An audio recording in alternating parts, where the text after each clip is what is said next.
우리가 읽는 창세기 6장 말씀 내용은 전반부 내용에서는 당시 인류가 얼마나 부패했는가, 얼마나 죄가 관영했는가 하는 것의 사실을 보여주고요. 후반부에 읽은 말씀은 그 죄악된 세상을 하나님이 심판하시겠다고 말씀하시면서 방주를 지을 것을 명령하시는 내용, 이것이 오늘 우리가 읽는 이 6장에 표현되어 있습니다. 우리가 앞에 쭉 읽어온 내용을 보면 하나님 앞에서 죄를 범하고 하나님의 면전으로부터 멀리 떠나가게 된 이 가인의 후손들이 어떠했고, 그리고 그러한 후손들과 다르게 하나님의 이름을 부르면서 공적으로 예배하고 하나님을 가까이 한 자손들, 소위 경건한 자손들의 이 두 종류의 계보를 우리가 쭉 읽어왔습니다. 서로 이렇게 구별이 됐는데 시간이 흘러가면서 서로가 섞이게 된 것입니다. 하나님 멀리 떠난 사람들, 하나님 없는 세상을 살아갔던 그 사람들과 하나님을 경외하는 사람들의 이 자녀들이 함께 섞이게 되면서 문제가 더 심각해지는 상황이 벌어집니다. 오늘 우리가 읽은 말씀은 본문으로 한번 가서 보면은 이렇게 표현했습니다. 1절에 사람이 땅 위에 번성하기 시작할 때 그들에게서 딸들이 나니, 하나님의 아들들이 사람의 딸들의 아름다움을 보고 자기들이 좋아하는 모든 여자를 아내로 삼는지라. 하나님의 아들들, 이에 대해서는 우리가 쉽게 이렇게 생각하면 될 겁니다. 하나님을 경외하는 자손들의 자녀들, 이렇게 보면 될 것이고요. 이 사람의 딸들은 하나님 멀리한 사람들의 자손들, 가인의 후손들에게서 난 딸들, 이렇게 보면 될 겁니다. 그래서 섞여서는 안 될 이 두 종류의 사람들이 함께 섞이게 되면서 가정이 결국 깨어지게 되고 또 거기에 포악함이 등장하게 되고, 그러면서 사람의 죄악이 이 세상을 가득 채우게 되는 사건이 일어나게 되었습니다. 3절 말씀에 나의 영이 영원히 사람과 함께하지 않을 것이다. 이는 그들이 육신이 됨이라. 여기서 말하는 육신이 된다, 이 말은 부패한 사람, 그 부패한 사람은 여기 육신이라 라는 표현을 사용한 겁니다. 육신이 됨이라. 그러나 그들의 날은 120년이 될 것이다, 이렇게 말씀합니다. 이 120년은 아마 그들이 돌이킬 수 있는 회개의 날, 하나님께서 주신 그런 시간들일 것입니다. 120년 후에 홍수 심판이 있게 될 것이다, 이렇게 보는 말씀이 될 거예요. 그래서 120년이 될 것이다, 이렇게 말합니다. 당시에 고대에 유명한 용사들이 많이 출생했는데 이 하나님의 아들들, 경건한 후손들의 자녀들과 그렇지 않은 사람들의 자녀들이 섞이면서 그들 가운데서 태어난 자식들이 소위 네피림, 그들은 고대에 아주 유명한 용사들이었다, 이렇게 말하는 것입니다. 이 두 종류의 자손들이 섞이면서 그러한 사람들이 등장하게 됐다, 이렇게 표현합니다. 그 죄악이 걷잡을 수 없이 계속적으로 퍼져가면서 경건한 후손들이라고 말하는 이 사람들 중에도 이러한 죄악에 함께 동참하게 되면서 하나님께서 사람을 지으신 그런 의도와 기대와 너무나 다른 그 모습이 계속적으로 펼쳐지게 되었습니다. 하나님께서 그들을 보시면서 이렇게 말씀하셨어요. 5절에 보니까 여호와께서 사람의 죄악이 세상에 가득함과 그의 마음으로 생각하는 모든 계획이 항상 악할 뿐임을 보셨다, 이렇게 표현합니다. 죄악이 세상에 가득한 것, 사람의 마음속에 생각하는 모든 계획, 모든 의도, 모든 동기, 모든 목적, 이런 것들이 항상 악할 뿐임을 보셨다, 이렇게 말합니다. 하나님으로부터 멀어진 사람들이 결국 갖게 되는 그 상태를 이렇게 표현한 것이죠.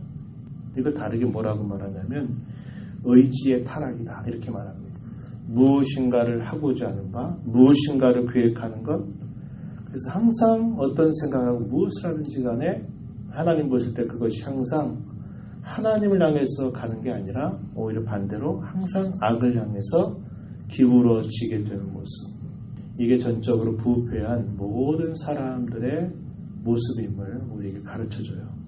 그래서 제가 가끔씩 설명하지만 빗방울이 이 경사면으로 떨어지게 되면 그 빗방울이 경사면에 떨어지면서 이게 위로 올라가는 경우는 없어요. 항상 경사면에 떨어지는 빗방울은 그 기울어진 그 기울기를 따라서 계속 밑으로 흘러내려가게 되는 것이 너무나 자연스러운 것처럼 하나님을 멀리하는 사람들, 그 죄악 가운데서 묻혀 살아가는 사람들은 항상 어떤 것을 하든지 간에 거기에 악한 방향으로 기울어 있다는 겁니다. 소위 선이라고 하는 그런 모습을 포장해서 하는 행위조차도 결국은 하나님께 영광이 되고 하나님께 기쁨이 되는 게 아니라 거기에는 자기의 공명심, 자기의 뛰어남, 자기의 잘남, 자기의 자랑 이런 것들이 항상 그 포장된 것들 속에 사람이 있다는 것이죠. 그래서 사람의 모든 방향이 항상 악으로 기우는 것을 하나님이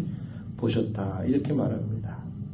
오늘도 마찬가지입니다. 하나님을 모시고 살지 않는 사람, 하나님의 면전에 서서 자신을 정확하게 그 말씀을 통해서 성찰하지 않는 사람은 다 이와 같은 마음을 가지고 살아가는 것입니다. 그것이 아주 노골적으로 드러나든지 아니면 그것이 좀 더 다른 그런 모습으로 드러나는지 하는 차이는 있을지라도 우리의 마음 깊은 곳을 우리의 폐부를 살펴보시는 하나님은 항상 그 악한 생각과 마음에 기울어져 있는 것을 알고 계시는 것입니다. 하나님께서 의도하셨던 사람들의 삶이 아니고 하나님이 바라셨던 삶의 모습이 아니라 그들이 하나님을 멀리함으로 말미암아 결국 죄악 가운데 노예가 돼서 살게 되는 것, 그들이 생명을 받아 살아가는 생명력 있는 삶을 사는 게 아니라 죽음의 방불한 삶을 살아가고 있는 그 모습을 보시면서 하나님께서 대단히 안타까워하시는 마음을 가지셨습니다. 6절 말씀을 보면 땅 위에 사람 지으셨음을 한탄하사 마음에 근심하셨다. 이 표현이 간단하게 표현되어 있지만 하나님의 그 안타까워하시는 그 마음이 이 표현 속에 분명히 있음을 우리는 봐야 합니다. 그런 다음에 하나님께서 어떤 것을 말씀하시냐면 노아를 불러서 이 노아를 많은 사람들 가운데 구별하시고 하나님의 긍휼을 베풀어 주셔서 그로 하여금 그 죄악으로 부패한 사람들, 그 사람들이 살면서 만들어내는 모든 땅의 추악함과 더러움을 하나님께서 심판하시겠다라는 말씀을 알리시고 이 노아와 그의 자녀들을 통해서 하나님께서 방주를 지을 것을 명령하시게 됩니다.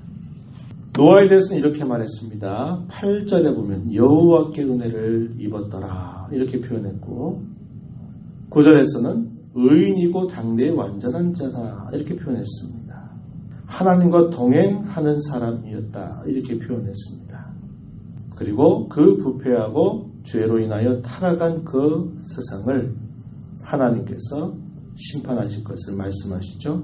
13절입니다. 모든 혈육 있는 자의 포악함이 땅에 가득함으로 그 끝날이 내 앞에 이르렀으니 내가 그들을 땅과 함께 멸하리라.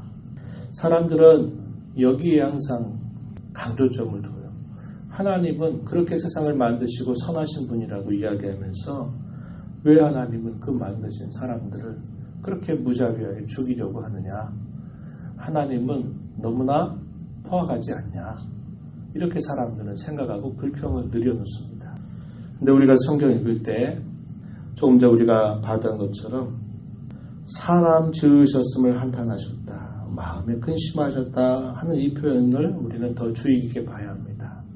사람은 처음부터 하나님께로부터 놀랍게 디자인된 특별한 존재들입니다. 그래서 하나님을 의지할 때 제대로 살아갈 수 있는 존재고 위를 바라보며 살아가야 될 존재임을 하나님은 분명히 그들에게 알리셨습니다. 그런데 사람들이 하나님을 향해서 등을 치고 하나님을 향해서 그 죄악의 본성에 따라서 하나님을 떠나가고 하나님 멀리 하니까 그들이 결국 사람으로서는 가지 말아야 할 그 길을 끊임없이 가게 되는 거죠.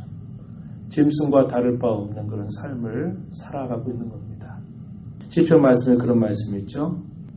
종기에 처하나 깨닫지 못하는 사람은 멸망하는 짐승과 똑같다. 그런 말씀이 있어요.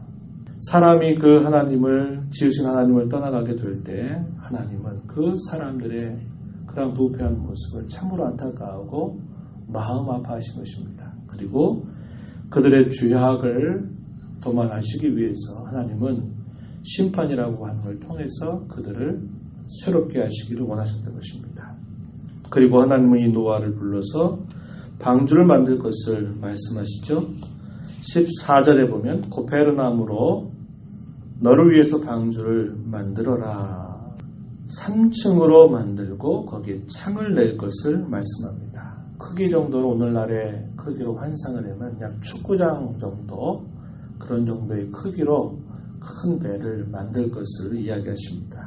오늘날의 구조와 다른 구조입니다. 오늘날에는 소위 조타실이 있어서 방향을 잡기도 하고 또 동력이라고 하는 걸 만들어서 고대 시대에는 노를 저어가지고 갈 방향을 가지고 가게 만들어야 되고 오늘날 같은 경우에는 엔진이라고 하는 걸 장착을 해서 뭔가 목적을 향해서 가도록 배를 만들지만 하나님께서 인류 최초에 만들게 하신 이 배는 조타실이라고 하는 것도 없고 동력 장치도 없습니다.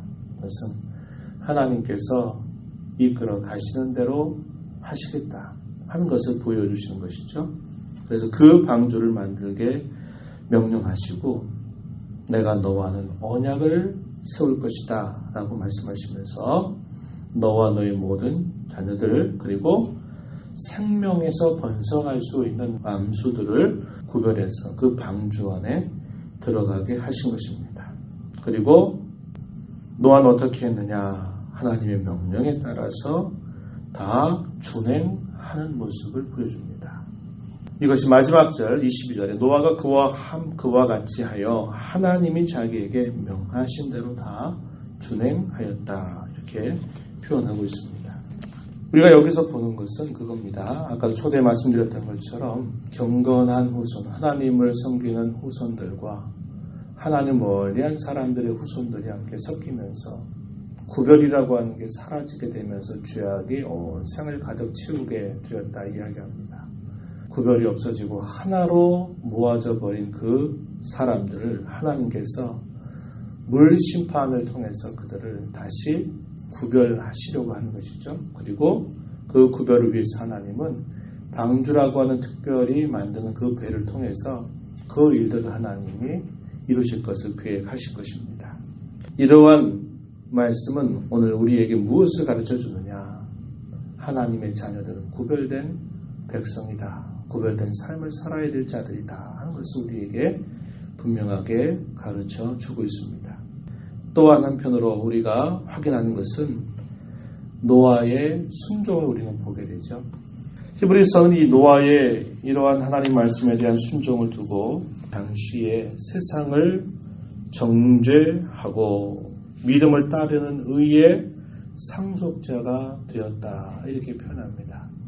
그가 하나님을 향해서 가졌던 그 믿음은 그의 온전한 순종을 통해서 보여주었고 그의 온전한 순종은 다른 사람들이 잘못되었다고 하는 것을 분명하게 보여주는 사건이었다.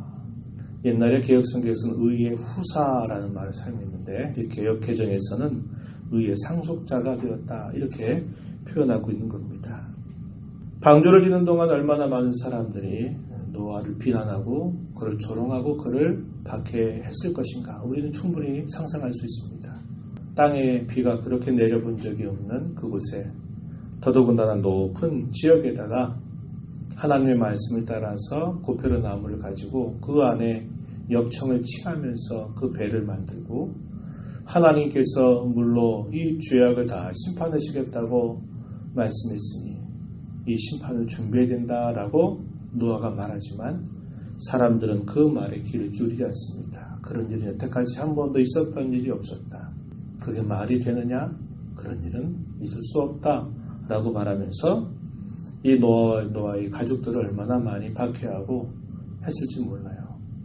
많은 그런 조롱과 반대와 시련이 있었을 것입니다. 그럼에도 불구하고 그는 보이지 않지만, 손에 잡히지 않지만 하나님께서 말씀하셨으니 그 말씀대로 될 것을 그는 믿고 온전한 순종을 통해서 이 방주를 짓고 하는 일을 하게 되죠. 하나님의 백성들이 하나님이 하신 그 말씀을 붙잡고 그것이 우리의 눈에 보이지 않고 우리의 손에 잡히지 않는다 하더라도 하나님의 말씀을, 우리가 그 말씀을 가슴에 품고 그 말씀을 따라 우직하게 그 걸음을 순종하는 삶은 이 세상의 사람들이 잘못되었다고 한 것을 보여주는 놀라운 일임을 성경은 우리에게 가르쳐 줍니다. 믿지 않는 사람들이 어찌하든지 뭐라고 조롱하든지 때로는 박해하든지 우리가 거기에 마음 쓸 것이 아니라 하나님의 말씀을 우직하게, 때로는 어리석고 미련한 것처럼 보이고 또 바보처럼 보여도 그 말씀에 순종하며 살아가는 삶이 바로 우리가 하나님을 경외하는 사람임을 보여주는 표가 되는 것이고, 마침내 모든 사람들이 여러분들이 잘못 산 겁니다. 여러분들이 하나님 앞에 불의를 행한 것입니다. 여러분의 삶이 헛된 것입니다. 라는 것을 증명해내는 거죠. 하나님 말씀에 대한 순종을 통해서요. 그래서 그를 의의 상속자라 이렇게 성경은 평가하고 있는 겁니다. 하나님께서 저와 여러분을 구별하셔서 하나님을 섬기는 귀한 이 믿음의 은혜를 받은 자들로 우리가 이 땅을 살아갑니다. 구별된 하나님의 자녀임을 기억해야겠고, 눈에 보이지 않는다 하더라도 믿음을 통해서 하나님이 그 하신 말씀을 이루실 것을 기대하고 말씀에 우직하게 온전하게 순종하는 삶을 살아갈 때 우리에게 영광이 되는 것이고, 이것이 이 세상의 사람들을 정죄하는 의의 상속자가 되는 길을 우리가 깨닫고 하나님 말씀을 늘 가까이 하고 그 말씀을 즐겨 순종하는 일에 힘을 기울이는 우리 모두가 되기를 바랍니다. 하나님 아버지 앞에 저희들을 세워주심을 감사합니다. 저희들을 하나님의 은혜를 입은 자가 되게 하셔서 저희들을 하나님의 자녀로 구별하시고 구원받은 자로 이 땅을 살아가는 귀한 은혜를 주셨음을 감사드립니다. 구별된 삶을 힘써 살아가게 하시되 하나님께서 저희들에게 날마다 주시는 말씀을 통해서 저희들을 앞서가시면서 저희들에게 들려주시는 말씀을 통해서 그 말씀을 저희 가슴에 품고 하나님의 마음과 하나님의 기대를 헤아리면서 힘써 순종하는 삶을 살게 하여 주옵소서. 믿음은 바라는 것들의 실상이요 보지 못하는 것들의 증거라고 하신 것처럼 그런 참된 믿음을 가진 자로 하나님의 말씀에 순종하기를 즐거워하는 저희들의 삶이 되므로 이 세상의 모든 사람들이 잘못 살고 있다는 것을, 이렇게 사는 것이 잘되는 것처럼 보이나 영원한 멸망의 문턱 앞에 이를 수밖에 없다는 것을 저희들의 삶을 통해서 보여주고 증명해내는 그런 삶에 힘써가는 모두가 되게 해 주옵소서.